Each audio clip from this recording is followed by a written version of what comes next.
Hello student, welcome back. हमारा chapter number 4 था determinants. Okay, और उसकी एक्सरसाइज 4.1 भी हमारी कंप्लीट हो गई थी। एंड नेक्स्ट टॉपिक है हमारा प्रॉपर्टीज ऑफ डिटर्मिनेंट्स।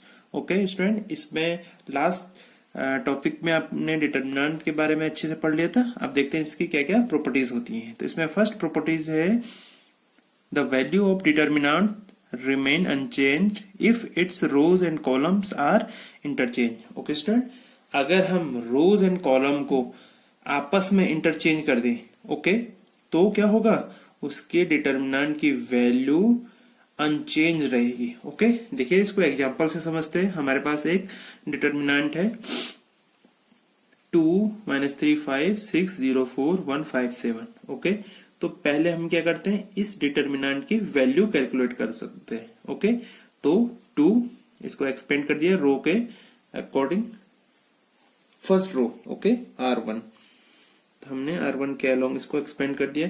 तो 2 इंटू ये 0 जाएगा, -5 इंटू 4 20 प्लस ये माइनस माइनस प्लस हो जाएगा, क्योंकि इसका सिंबल क्या होता है, माइनस होता है, plus minus plus. Okay, and ये और 6 7 जा 42, एंड ये माइनस का साइन है तो माइनस आ जाएगा, and -1 into 4 4 plus 5 6 into 5 30 and -0। Okay, तो ये -28 आ जाएगा। ओके स्टूडेंट, अब देखिए हमने इसके क्या है, रो या कॉलम को आपस में इंटरचेंज कर रहे हैं। ओके, तो कर दीजिए, रो को हमने कॉलम में इंटरचेंज कर दिया। अब यहाँ पे देखिए, तो रो को अगर कॉलम में इंटरचेंज करते थे तो हमने लास्ट टाइम पढ़ा था डिटर्मिनेंट्स में, उसको क्या बोलते हैं, ट्रांसपोज। ओके ओके, तो यहाँ पे देखिए हमने ये किया है, रो देखिए R1 जो रो है वो क्या हो जाएगी, C1 बन जाएगी कॉलम। ओके, एंड जो R2 है वो C2 हो जाएगा, जो R3 है वो C3 बन जाएगा। ओके, -2 3 5, तो ये C1 बन गया। अब देखिए इस ट्रांसपोज की हम इसका डिटर्मिनेंट निकालते हैं। ओके, तो determinant of transpose equals to, अब यहाँ पे देखिए हम इसको C1 के अकॉर्डिंग जो कॉलम है उसके अलोंग इसको एक्सपेंड कर रहे हैं। तो ये 2 हो जाएगा, एंड 0 -5 इंटू 4 20 प्लस, यहाँ पे देखिए सिंबल क्या होता था, plus minus plus and again minus होता था, तो माइनस माइनस प्लस हो जाएगा, 3 इंटू ये वाला था, तो 6 7 जा 42, एंड माइनस है तो माइनस आ जाएगा, -4 इंटू 1, तो ये -4 प्लस यहाँ पे देखिए 5, अब ये हो गया ना 5 इंटू 30, एंड ये 0 जाएगा, तो ये भी 28। तो यहाँ पे आप देख सकते थे स्टूडेंट, यहाँ पे देखिए जो ट्रांसपोज की वैल्यू है वो -28 आई है, और सॉरी जो डिटर्मिनेंट की वैल्यू है वो -28 है, और जो डिटर्मिनेंट का जो ट्रांसपोज आया उसकी वैल्यू कैलकुलेशन के बाद भी -28 आई। तो ये दोनों क्या है, इक्वल हो गए। तो यहाँ पे कंक्लूजन निकलता है student, if A is a square matrix then determinant of A equals to determinant of A transpose. Okay, ये हमारे यहाँ पे क्या होता है, कंक्लूजन। आगे कहीं पे प्रूव करने के लिए आएगा तो वहां पे ये चीज हमारे काम आएंगी। अब देखिए इसकी नेक्स्ट प्रॉपर्टी है प्रॉपर्टी नंबर 2। देखिए स्टूडेंट, इफ एनी 2 रोज और columns of an determinants are interchange then sign of determinant changes. अगर हम किसी 2 रो और कॉलम को आपस में क्या करें, इंटरचेंज कर दें, तो उसमें जो डिटर्मिनेंट की वैल्यू होगी उसका साइन चेंज हो जाएगा। इट मीन्स अगर वो प्लस था उससे पहले उसकी वैल्यू, तो लास्ट में क्या हो जाएगी, इंटरचेंज करने पे माइनस में हो जाएगी। अगर सपोज +5 था तो लास्ट में क्या जाएगा, -5। तो ये भी प्रॉपर्टी आगे हमें यूज होगी। देखिए इसको एग्जांपल से समझते हैं। ये हमारे पास डिटर्मिनेंट है और इसकी वैल्यू हमने कैलकुलेट करी थी लास्ट उसमें, तो कितनी आई थी, 28। इसी को आगे लेके चलेंगे एग्जांपल। अब interchanging row R2 and R3, हमने क्या किया, जो R2 है 604 एंड R3 157, उसको इंटरचेंज कर दिया, ऊपर नीचे हो गया। अब इसको एक्सपेंड किया तो क्या आई वैल्यू, पहले -28 आई थी जब हमने इंटरचेंज नहीं किया था, इंटरचेंज करने के बाद प्लस के 28। तो यहां से हमारा प्रूफ क्या होता है कि जब भी हम किसी रो, आइदर 2 रो और आइदर 2 कॉलम को इंटरचेंज करेंगे तो जो डिटरमिनेंट की वैल्यू आएगी वो नेगेटिव साइन या फिर पॉजिटिव साइन चेंज होके आ गया। अगर पहले नेगेटिव था तो फिर प्लस में आ जाएगी, अगर प्लस पहले था तो फिर नेगेटिव में आ जाएगी।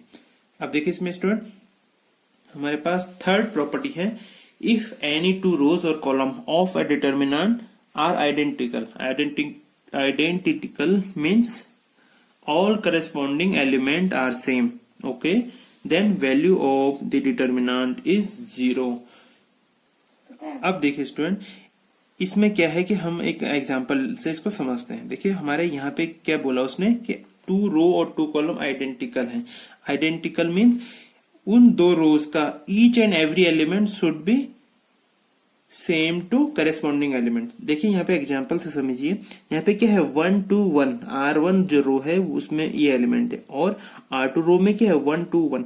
तो देखिए ये इसके आइडेंटिकल है, ये इसके आइडेंटिकल है, ये इसके आइडेंटिकल है। तो अगर जब भी ऐसी सिचुएशन बनेगी, चाहे वैल्यू कुछ भी हो, 1000 में हो, 1000 में हो, लाख में हो, तो उसकी वैल्यू क्या आएगी 0 आएगी। अब इसको एक्सपेंड करके भी देख लीजिए, इसकी वैल्यू क्या आ रही है 0 आ रही है। तो ये प्रॉपर्टी बहुत ही इंपॉर्टेंट है। ये आगे हम जब कोई बड़े बड़े क्वेश्चन हमें प्रूव करने के लिए देंगे तो उसमें हम क्या करेंगे, कभी भी कोई भी रो या कॉलम में कुछ ऑपरेशन परफॉर्म करके उसमें हमें क्या है कहीं पे आइडेंटिकल रो या कॉलम ले आएंगे तो वहां पे क्या हो जाएगा, उसकी वैल्यू 0 हो जाएगी। तो इससे हमें आगे कुछ भी प्रूव करने में बहुत आसानी रहेगी।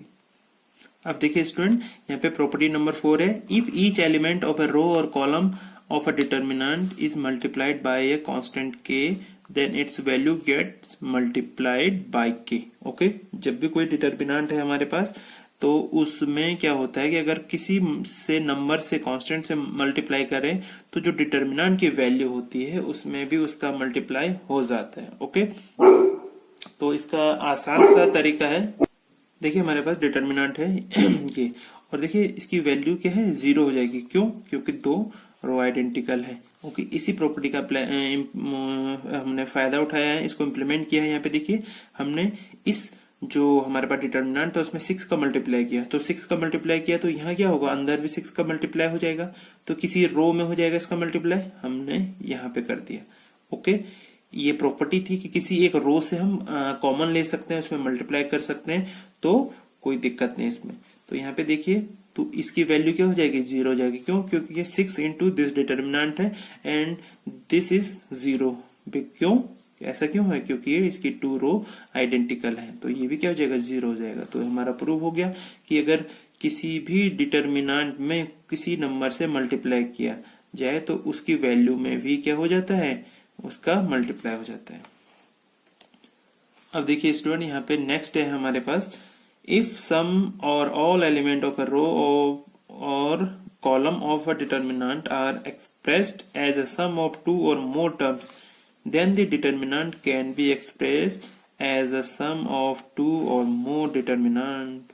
ओके, ये वाली प्रॉपर्टी भी स्टूडेंट बहुत आगे यूज होने वाली है, जब हम कुछ प्रूव कर रहे होंगे तो उसमें बहुत ही इंपॉर्टेंट है, ये यूज होनी है इसने। तो इसको देखिए, सपोज हमारे पास ऐसे कोई एक डिटर्मिनेंट है, तो किस फॉर्म में है ये, a1 plus lambda 1, a2 plus lambda 2, a3 plus lambda 3, ये हमारे R1 हो गए, बाकी ये हमारे अदर रो हो गई। तो इसको हम ऐसे एक्सप्रेस कर सकते हैं, a1 a2 a3, देखिए a1 a2 3 ये हो गए। अब जो ये प्लस था, ये था ना, यही बोला ना, अगर किसी रो या कॉलम में किसी एलिमेंट को ऐसे एक्सप्रेस कर सके 2 नंबर के सम, तो उसको क्या अलग अलग सेपरेट भी कर सकते हैं। तो देखिए यहाँ पे a1 a2 a3 हमारा यहाँ आ गया, और जो लैम्डा 1 लैम्डा 2 लैम्डा 3 था वो यहाँ आ गया। अब बाकी एज इट इज। ओके, तो इससे हमें आगे बहुत मदद मिलने वाली है, जहाँ पे हम क्या करेंगे, कुछ प्रूव करना होगा तो वहां पे ये यूज होने वाली है। अब यहाँ पे देखिए एक एग्जाम्पल के थ्रू प्रूव करके दिखाते हैं आपको। तो सो दैट ये था हमारे पास ABC, और ये हमारे इसके एलिमेंट थे इस डिटर्मिनेंट के, इसकी वैल्यू 0 फाइंड आउट करनी है। ओके, तो हमने क्या किया, यहाँ पे देखिए ABC, अब जो ये थे a plus 2x, b plus 2y, c plus 2z, इनको सेपरेट कर दिया। क्यों? क्योंकि ये किस तरीके से एक्सप्रेस्ड है, सम ऑफ 2 एलिमेंट और मोर। ओके, वही हमारी जो प्रॉपर्टी थी वो कहती है। तो इसमें a b एंड c और x y z ये आ गया। अब यहाँ पे देखिए a b c, ये तो एज इट इज था 2x plus 2y plus 2z, and XYZ as it is. ये तो इसकी वैल्यू क्या हो जाएगी, 0 हो जाएगी। क्यों, दो रो इसके आइडेंटिकल हो गए। अब यहाँ पे देखिए 2 into 2x 2 into Y 2z है। ओके, अब स्टूडेंट देखिए इससे पहले जो प्रॉपर्टी मैंने आपको ये बताई थी इसमें क्या था, 6 का मल्टीप्लाई किया था, तो सेम इसमें भी है 2 का मल्टीप्लाई है तो 2 बाहर आ जाएगा। ओके, अब देखिए अंदर क्या हो जाएगा, ABC XYZ and XYZ। Again इसकी वैल्यू 0 हो जाएगी। क्यों, क्योंकि इसमें 2 रो R2 एंड R3 आइडेंटिकल है। यही प्रॉपर्टी हमने अभी पीछे पढ़ी थी, उसका यूज करेंगे तो 0 + 2 इंटू 0, तो ये भी 0 हो जाएगा। ओके, तो यहाँ पे क्या हमने इस प्रॉपर्टी से सीखा है कि अगर कोई भी एलिमेंट जैसे किसी रो में इस तरीके से एक्सप्रेस्ड हो कि किसी 2 और 2 से ज्यादा एलिमेंट के सम या डिफरेंस के रूप में उसको एक्सप्रेस किया जा सकता है, तो उसको हम ऐसे सेपरेट करके लिख सकते हैं। ओके, अब देखिए स्टूडेंट, नेक्स्ट प्रॉपर्टी हमारे पास, if to each element of any row or column of a determinant the equimultiplies of corresponding element of other row or column are added, then value of determinant remain the same, that is the value of determinant same if we apply the operation ri changes to ri plus kj और ये अगर हम रो में implement करें तो ऐसे, और column में करें तो ci changes to CI plus KCJ। Okay, अब देखिए स्टूडेंट इसको हम एक एग्जांपल से समझते हैं। ये थोड़ा टेक्निकल सी लैंग्वेज है, अब इसको मैं आपको एग्जांपल के थ्रू दोबारा एक्सप्लेन करता हूँ।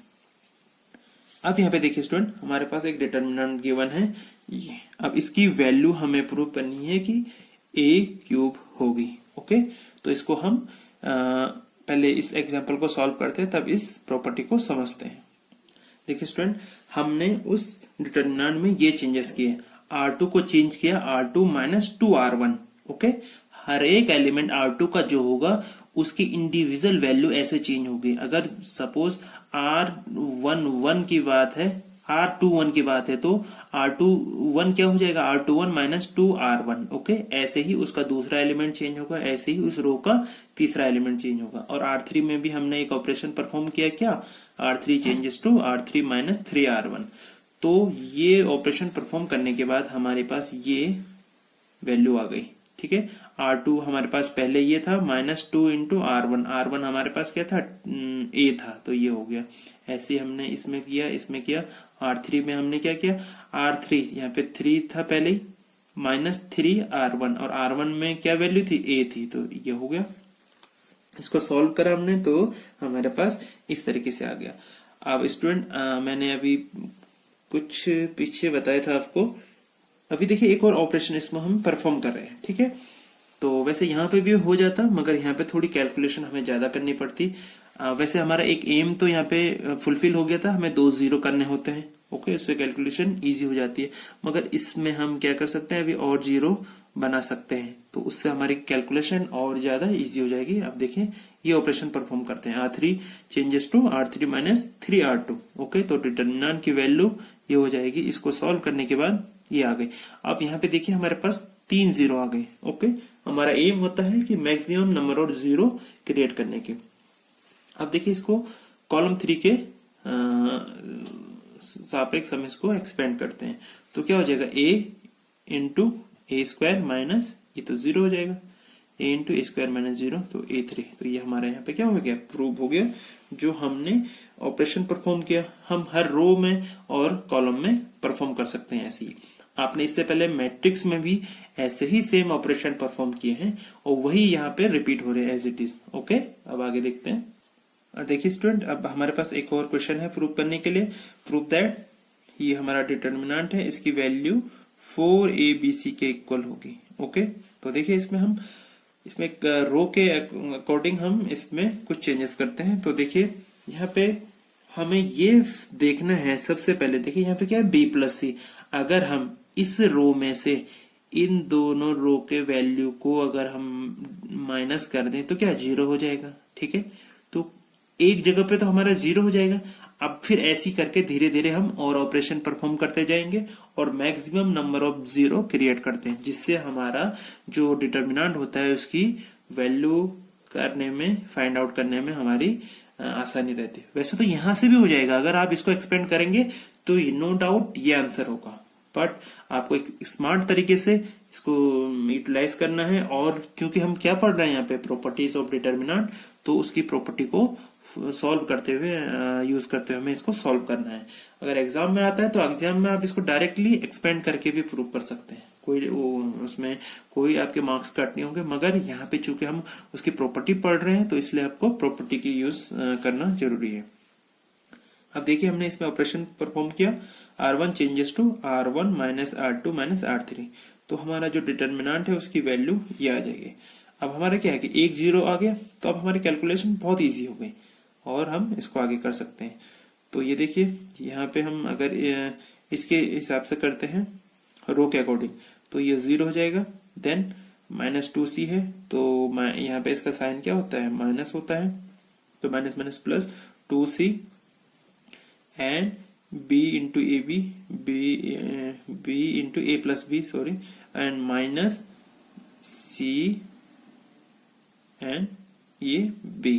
ओके, अब यहाँ पे देखिए सी बी माइनस 2b और into B C and minus C का मल्टीप्लाई हो गया इनमें, minus A square minus A C, तो इसको एक्सपेंड कर दिया तो हमारा ये सब अब क्या आ गया, 4abc, यही हमें प्रूव करना था, तो ये हो गया। ओके स्टूडेंट, अब इसमें आपके कुछ एग्जांपल हैं, इनको सॉल्व करेंगे आप और एक्सरसाइज को सॉल्व करेंगे। जो भी आपकी क्वेरी बनती है आप कमेंट सेक्शन में मुझे जरूर बताएं, ताकि मैं आपकी सारी क्वेरी को सॉल्व कर सकूं और उस पे नेक्स्ट उसमें एक वीडियो बना के आपकी सारी क्वेरी को सॉल्व करूंगा। Okay, thank you.